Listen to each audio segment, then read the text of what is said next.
My girlfriend demanded, "If you loved me, you'd pay off my student loans." I replied, "Let's look at the paperwork." Then I hired a forensic accountant. The loans were actually for her ex-boyfriend's car, and what I did next made her regret everything. I, 31 male, was sitting on the couch last Thursday night, scrolling through work emails, when my girlfriend Jenna, 29, sat down next to me with that look. You know the one, where they're about to drop something heavy. We'd been together for almost 3 years, living together for the last 18 months in my condo. Things were good, I thought. We split groceries, she covered utilities, I handled the mortgage. Pretty standard stuff. "Babe, we need to talk about our future," she said, grabbing my hand. I put down my phone. "Yeah? What's up?" She took a deep breath. "I've been thinking. If we're really serious about building a life together, we need to tackle my student loans. They're holding us back from getting married, buying a bigger place, starting a family." Fair enough, I thought. We talked about her loans before. She said she had about $35K from her MBA program. Not ideal, but manageable. "Okay," I said. "What's the plan? Want to look at consolidation options? Maybe refinance?" She squeezed my hand tighter. "Actually, if you really loved me, you'd just pay them off. You make good money, and it would show me you're committed to our future." Record scratch moment right there. I work in IT consulting, make decent money, about $95 a year. But dropping $35, hey, that's not pocket change. "Jenna, that's a lot. Can we look at the paperwork together? Figure out the best approach?" Her face changed, went from sweet to defensive real quick. "Why do you need to see the paperwork? Don't you trust me?"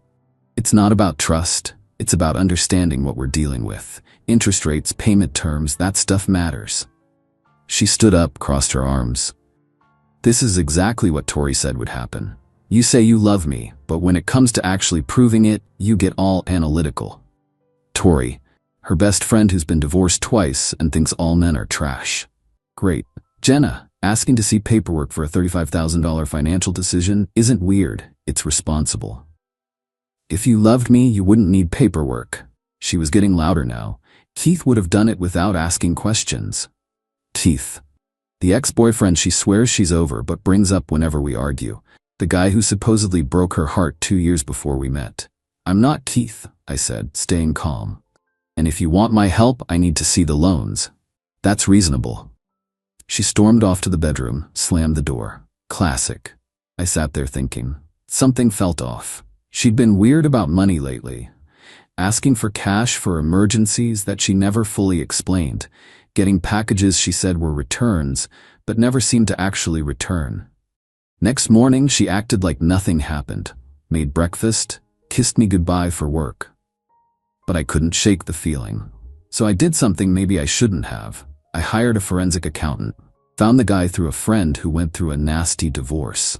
Cost me $1,500 up front, but he specialized in financial investigations. Told him I needed to verify some financial obligations before making a major payment.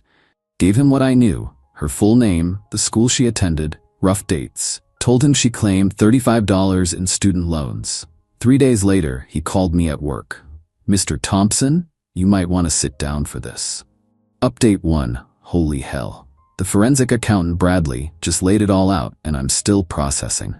Here's what he found. Jenna does have student loans. $8,700 worth. She's been making minimum payments for years, which is why the balance barely moves. But here's the kicker. There's a car loan.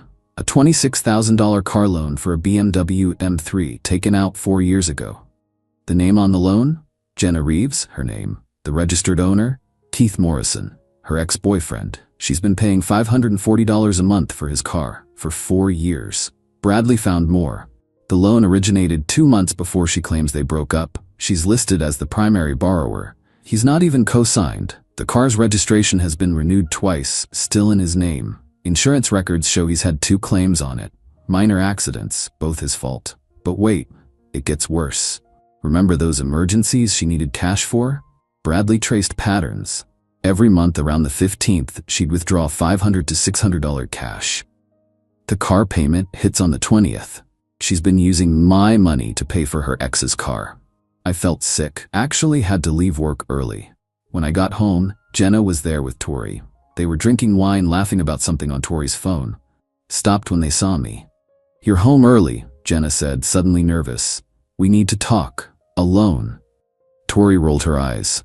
"Whatever you need to say to her, you can say in front of me." "No, I really can't. This is private." Jenna nodded at Tori, who left but made sure to give me the stink eye on her way out. I sat down, pulled out Bradley's report. "I know about the BMW, Jenna." Her face went white, then red, then came the tears. "You investigated me. How dare you? You asked me for $35,000. You lied about what it was for. You've been paying for Keith's car for 4 years, with money I've been giving you." "It's not like that." She was sobbing now. "He manipulated me, said if I didn't help he'd ruin my credit. I had no choice." "You had a choice. You could have told me the truth." "You wouldn't have understood. You're so practical about everything. Keith gets me emotionally." "Gets you? Present tense?" She froze, caught. "We're friends, just friends." I pulled out my phone, showed her a screenshot Bradley had found, Keith's Instagram from last week, the BMW in the background. Caption, "Thanks to my ride or die for keeping me rolling. You know who you are." "You're his ride or die?" She grabbed for my phone. I pulled it back. "That's not." "He doesn't mean." "Jenna, stop. Just stop. You've been paying for your ex's car while living in my condo, eating food I buy, asking me for emergency money that goes straight to his payment, and then you tried to manipulate me into paying the whole thing off." "I love you," she wailed. "Keith means nothing." "Then why are you paying for his car?" Because. She couldn't finish. "You need to leave. Pack your stuff, stay with Tori. We're done." "You can't kick me out. I have rights. I've lived here for 18 months. "You're not on the lease. You're a guest who's overstayed their welcome. Get your things." She called me every name in the book. Said I was controlling, abusive, cheap. Then called Tori, who showed up 20 minutes later acting like she was picking up a domestic violence victim. They loaded up Tori's car with Jenna's stuff. As they were leaving, Jenna turned back. "Keith was right about you. You're heartless. Keith can start paying for his own car now. See how right he is then." Update 2. It's been 5 days since I kicked Jenna out, and hoo boy, the entitlement came out in full force. Day 1 after the breakup. Got 73 texts ranging from "I'm sorry baby, please talk to me" to "You're a pathetic control freak who will die alone." Blocked her number. Day 2. She started emailing my work address. IT flagged them as spam pretty quick, but not before I saw the subject lines. "Urgent, relationship emergency. You're making a mistake. Keith never treated me like this." Forwarded them all to my personal email for documentation, then blocked her there too. Day 3. This is where it got interesting. I get a call from an unknown number. It's Keith. "Yo man, we need to talk." "No, we don't. Listen, whatever Jenna told you about the car thing, it's not what you think. She didn't tell me anything. I found out myself. Enjoy your last month of free BMW payments." "Bro, you don't understand. She owes me that car." I actually laughed. "Owes you? For what?" "For emotional trauma. I was with her during a really tough time and..." "Keith, I honestly don't care. She's not my problem anymore, which means you're definitely not my problem. Good luck with those payments. You can't just..." Click. Day 4. Jenna showed up at my work. Security had to escort her out. She'd apparently told the receptionist she was my fiancé bringing me lunch. When they called up to verify it, I said I didn't know anyone by that name. She lost it in the lobby, screaming about how I was financially abusing her and stealing her future. My manager pulled me aside after. I explained the situation briefly. He was cool about it, but suggested I might want to look into a restraining order. Day 5, yesterday. The nuclear option. I get a call from my mom. "Danny, what did you do to that poor girl?" Jenna had somehow found my mother's Facebook and sent her a massive message about how I promised to marry her, then abandoned her. Left her homeless and penniless, emotionally manipulated her for years, forced her to pay for everything while I hoarded my money. She even sent my mom fake screenshots of supposed text conversations where I'm saying horrible things. Pretty convincing at first glance, but the timestamps were all wrong and she spelled my last name wrong in the contact info. Spent 2 hours on the phone with mom showing her the real evidence. She was pissed. Not at me, at Jenna.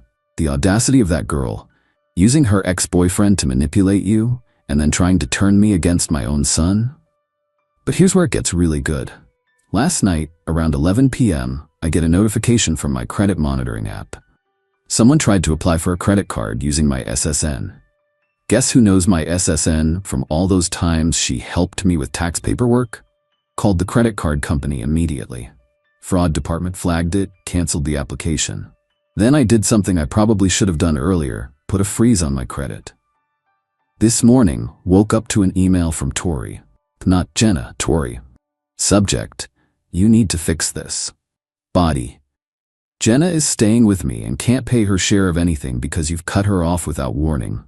If you had any decency, you'd at least give her enough to get back on her feet. She's talking about having to declare bankruptcy because of the car situation.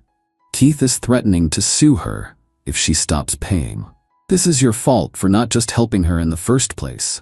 A real man would take care of his woman's problems without questioning them. She's going to file for palimony since you basically were common law married. My cousin is a lawyer and says she has a case. Do the right thing before this gets uglier. I forwarded the email to my buddy who's a lawyer. His response? LMAO. Common law marriage isn't even recognized in our state. Let them try. But I wasn't done. See, Tori made a crucial mistake. She sent that email from her work account. The signature included her full name, title, and company. Tori works in HR at a financial services firm, using company email to threaten legal action that she knows is baseless? Yeah, I forwarded that email to her company's ethics hotline. Then I did one more thing. Remember that forensic accountant Bradley? I had him do a bit more digging on Keith. Turns out our boy Keith has been busy. 2 other car loans and collections, eviction proceedings from 3 apartments in the last 5 years, an ongoing small claims case where he's being sued by an ex-roommate for $4,000. I packaged all this information nicely and sent it to Jenna's email with the subject line, "Your ride or die seems to be dying. Good luck with that."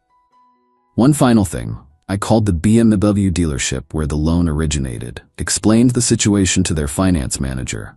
While I can't make them do anything since my name isn't on the loan, he did say something interesting.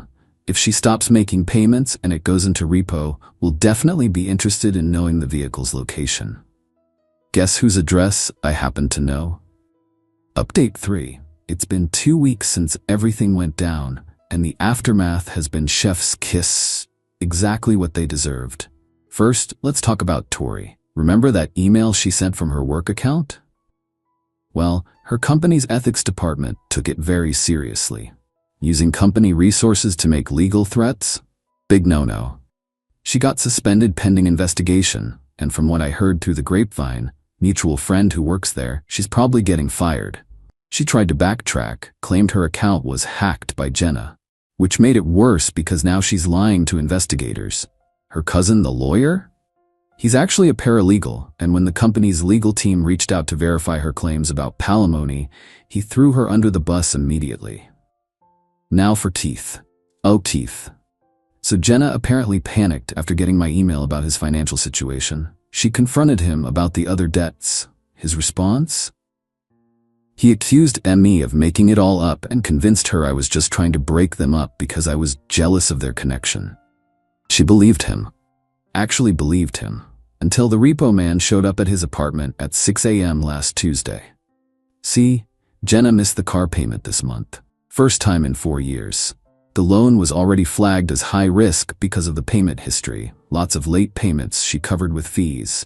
So one missed payment triggered immediate action. Keith called Jenna screaming. She was at Tori's place. Tori was at work, not knowing she was about to be suspended. And Keith demanded she come over with cash right now to stop the repo. She raced over with $1,200 she'd scraped together. Ironically, some of it was money she'd hidden from me in our apartment and forgot to take. Got there just as they were loading the BMW onto the truck. The repo guy was professional. Told her she could pay the full past due amount, $1,740 with fees, plus repo costs, $350 at their office to get it back. She didn't have enough. Keith lost his mind. Started screaming at her in front of the repo team, neighbors, everyone. Called her useless, pathetic, said she'd ruined his life. Then, and this is according to 3 separate neighbors who filmed it, he said, "You couldn't even keep your meal ticket boyfriend paying for my car. What good are you?" She finally understood. Finally saw what everyone else could see. She was just a payment plan to him.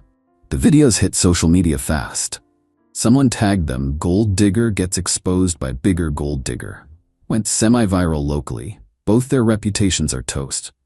But wait, there's more. Remember how she tried to apply for credit in my name? Well, I filed a police report.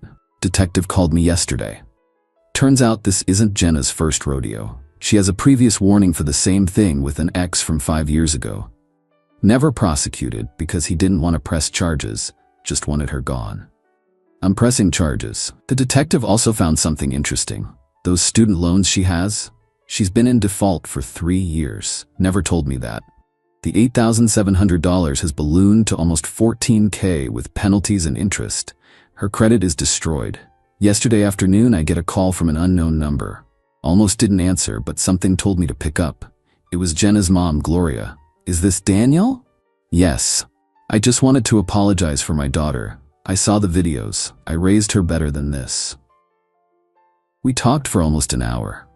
Gloria told me, Jenna has been pulling this scam since college. She's used 3 different boyfriends to pay for various things for Keith. Gloria and her husband cut her off financially 2 years ago when they found out. Keith has been stringing Jenna along since high school. This isn't even the first car she's bought him. There was a motorcycle that got stolen, aka sold, in college. Gloria offered to pay me back for anything Jenna took. I declined but appreciated the gesture. She said she's forcing Jenna to go to therapy or she's completely cut off from the family. Last update as of this morning, Jenna sent me one final email from a new account. Not an apology, not a thank you for not pressing harder on the criminal charges. Nope. Subject, I hope you're happy. Body, you've ruined everything. Keith won't talk to me. Tori's getting fired because of your vindictive email. I'm homeless, carless, and now my parents think I'm a criminal. All because you couldn't just trust me and help with the loans like a normal boyfriend would. I'm going to have to move back to my hometown and work at my dad's hardware store. My life is over. Satisfied? I replied with just one line. Your ex-boyfriend's car loan was never my problem. Neither are you. Blocked that email too. Final update, it's been 3 months now. Figured I'd give one last update for closure. Jenna did indeed move back to her hometown. According to Gloria, who checks in occasionally to make sure I'm okay, sweet lady, Jenna's working at the hardware store and living with her parents. She's in court-ordered therapy as part of a plea deal for the identity theft charge. Got 18 months probation and had to pay restitution, a whole $500 for my credit monitoring services. Teeth? Without his free BMW, he couldn't maintain his successful guy image. Last I heard, he was couch surfing and trying to convince new girlfriends to invest in his business ideas. Good luck with that, buddy. Tori got fired. Tried to sue her company for wrongful termination. That went about as well as you'd expect. She's working retail now and subtweeting about fake friends and snakes constantly. Pretty sure she means Jenna, who threw her under the bus during the investigation. The BMW got auctioned. Jenna still owes about $12 on the loan after the sale. That plus her defaulted student loans means her credit won't recover for years.